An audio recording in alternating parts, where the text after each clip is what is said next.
Throughout the ages, architects and engineers have designed and built the great structures that have made our world and withstood the test of time.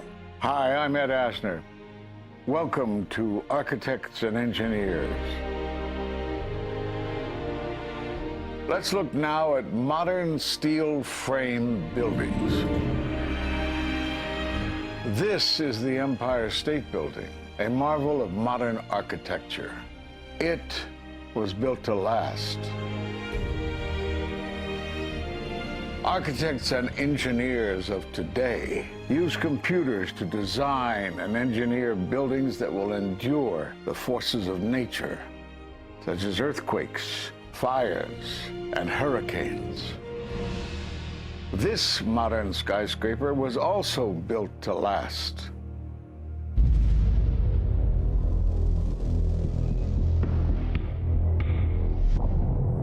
We've seen buildings completely destroyed like this before, but only when done intentionally. Danny Jowenko is the expert on this in Europe. What did he say? Dit is controlled demolition.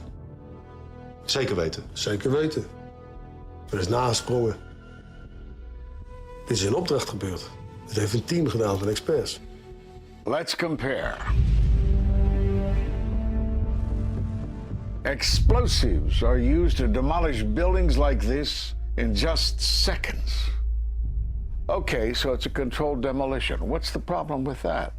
Well, it happened on the afternoon of 9/11 at the World Trade Center. Let's just think about this. Controlled demolitions cannot be engineered and rigged in a day. It takes months. And therefore, this event must have been planned in advance. You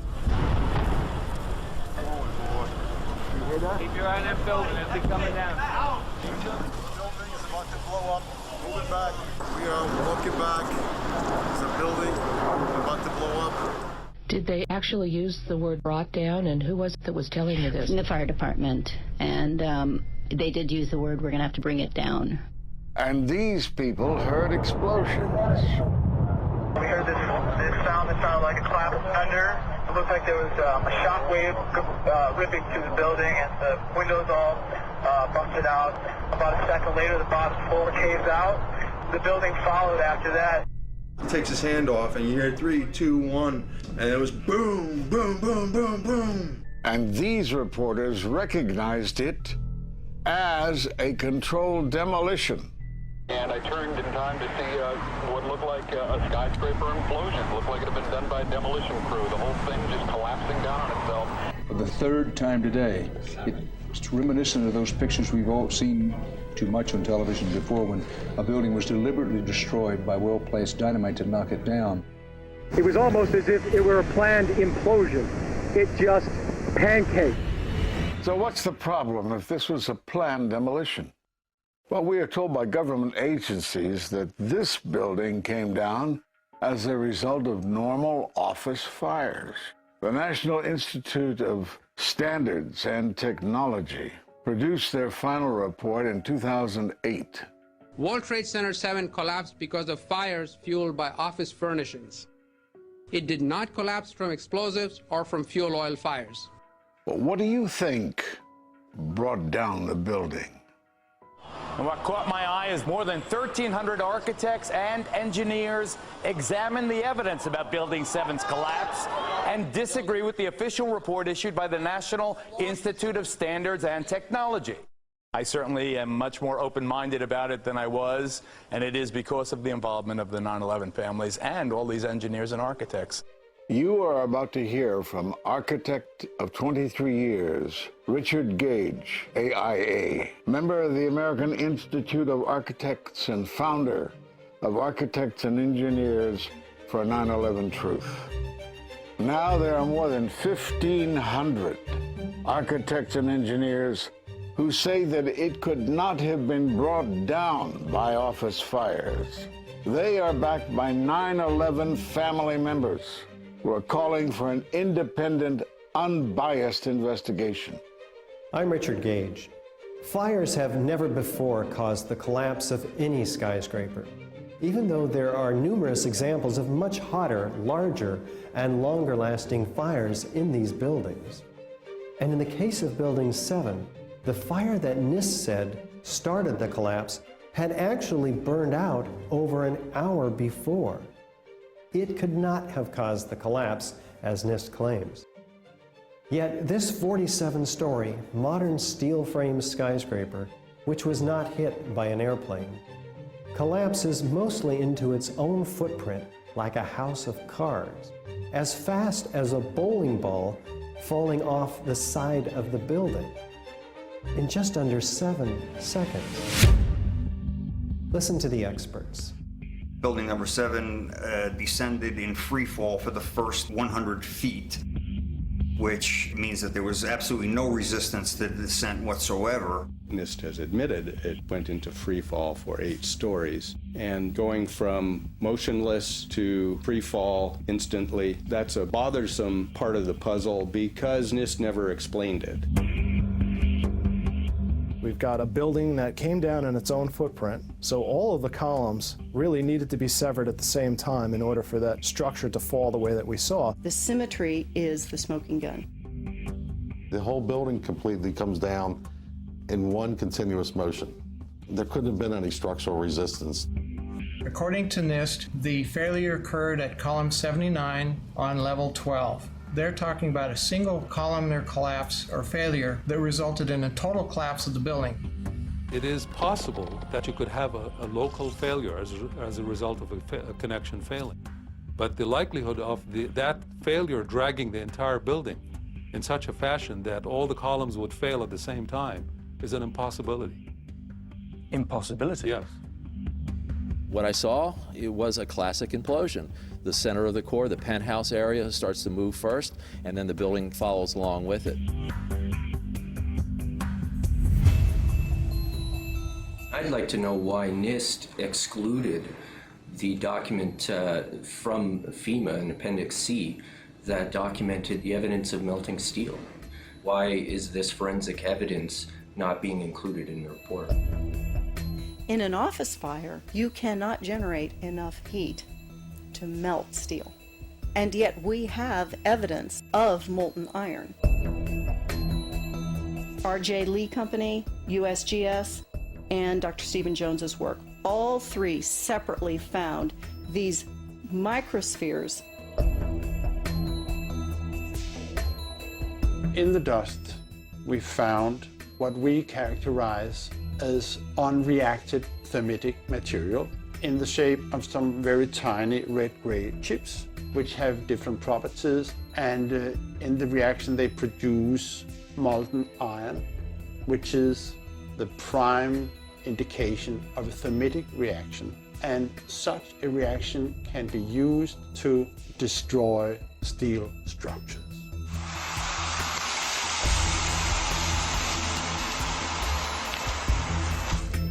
What we have found is a modern version of thermite, which we call nanothermite. There were these iron microspheres present in all of the dust samples that needed to have been formed in extremely high temperatures. I've independently seen thermitic activity within 2 separate independent samples of World Trade Center dust. My contention, based on finding thermite residue in the dust, is that it happened before. It didn't happen after in the fires that ensued in the rubble pile afterwards. All the characteristics of the microspheres tell me that thermite was involved in melting those steel beams. So thermite, if it was present at the World Trade Center and created this molten metal that so many witnesses and photographic evidence shows, would also explain the fact that the fires could not be put out at Ground Zero. The only thing that is consistent with all of the evidence that we have that could cause such a thing is the use of thermite to cut through the steel. You'd get down below and you'd see molten steel running down the channel rails. Like you're in a foundry. Yeah. Like lava. Like it was lava. From a volcano. Well, the manual gets into thermite, and if it says if you have melted steel or concrete, which we had on 9/11. We should test for it. It's this fused element of steel, molten steel and concrete and all of these things all fused by the heat into one single element. We're asking for an investigation that follows national standards. There's no excuse to not test for this. If terrorists use explosives in 93, why didn't we test for them? If all these witnesses heard explosions, why aren't we testing for them? NIST concedes that they found no evidence for explosives. So then we asked them, well, did you look? And they said, no, we did not look for explosives or residues of explosives. So the preconceived notion of NIST is that there's no evidence for explosives, and so there's no point in looking. That is the most unscientific thing that you can possibly think of, not to look because you don't expect to find evidence, and in fact the evidence is overwhelming. They state these conclusions for which there's virtually no evidence, and then they ignore conclusions that can be drawn from the evidence. The Freedom of Information Act request to NIST was denied with the claim that releasing this data might jeopardize public safety. How could it possibly jeopardize public safety? The destruction of evidence was a criminal act in itself. It was already being carted away and destroyed when the FEMA investigators got there about a month after September 11th. You can't do science when you are deprived of the evidence and when your hypothesis is the least valid instead of the most likely. When the most likely hypothesis in the case of Building 7 wasn't even mentioned. This is not science. The scientific forensic evidence, ignored by NIST, but carefully reviewed by teams of technical professionals, corroborates the hypothesis of explosive controlled demolition.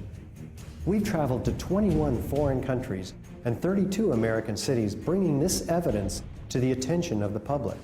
And we're backed by 9/11 family members and other concerned citizens who are calling for an independent, unbiased investigation. I'm a family member trying to find out the answers to the murder of 3,000 plus people. The bottom line is that it needs to be investigated properly.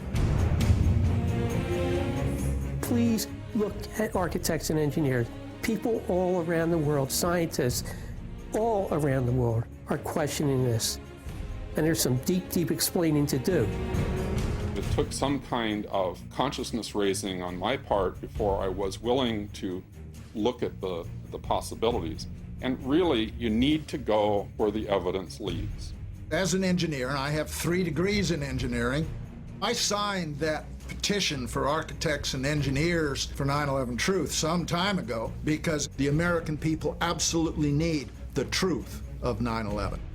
Look at the evidence. In fact, I'll say this very categorically.